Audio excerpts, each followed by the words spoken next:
Today I want to show you how to tell the difference between the lockup and the non-lockup separator plates for the valve body on the th350.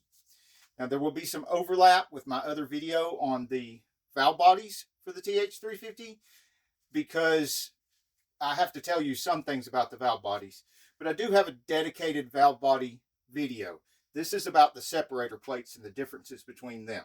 Here is the lockup valve body separator plate. Still has the gaskets on it. Makes it a little bit easier to identify because you can see right here where this gasket is. There's a print from the auxiliary valve body, which looks like this, that was mounted, if I orient this right, just like that. And then the lockup solenoid was bolted right here. This one is actually from a shift kit, so it may look a little bit different from the OEM lockup, but the biggest differences are here. It takes this plate instead of the little plate and the auxiliary valve body. It takes this one big plate right here. The difference is over here at this bolt hole. Wow, don't come after me. Look right here. You hold these together.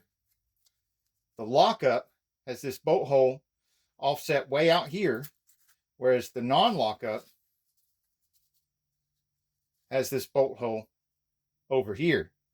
That is the most striking and noticeable difference, but there are other differences, especially right here, where this one will not accept, this is the non-lockup, will not accept the auxiliary valve body because there's not enough holes or passageways for the fluid to go back and forth into the different worm tracks of the auxiliary valve body and allow the auxiliary valve body to do its job. You just can't do that with the non-lockup.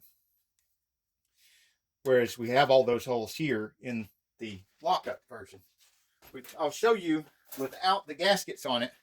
Looks like this. This one has no gaskets on it. You can still see some history marks where it had a gasket and the fluid was going, and you can see the striking difference right here at this bolt hole.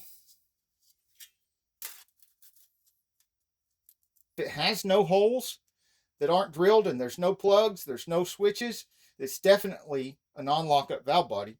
If it does have some holes that are drilled and they're plugged, it can still be a non-lockup valve body like this one.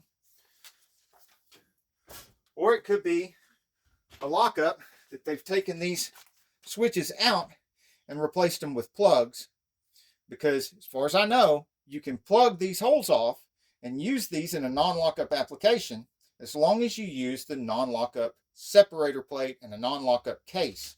Why? Because the non-lockup case has the hole right here. The lockup case has the hole way over there. So obviously you can't just slap a non-lockup valve body or any valve body on this and a non-lockup separator plate on this case, because your hole's going to be in the wrong place. This valve body here is neither a non-lockup 350 nor a lockup 350, even though it looks exactly the same. It doesn't have any of the switches. You see this right here? Well, this doesn't have that.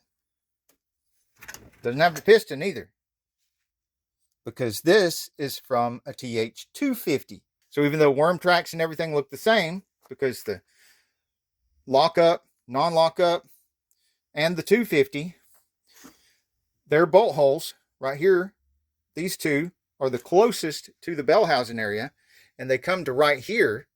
So they don't have anything to do with this difference right here.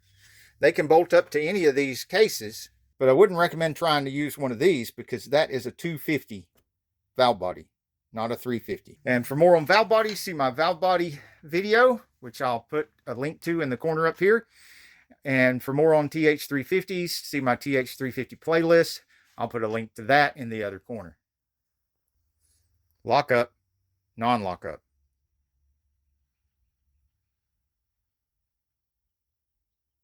Insanely cool cars, tool reviews, and auto repair videos.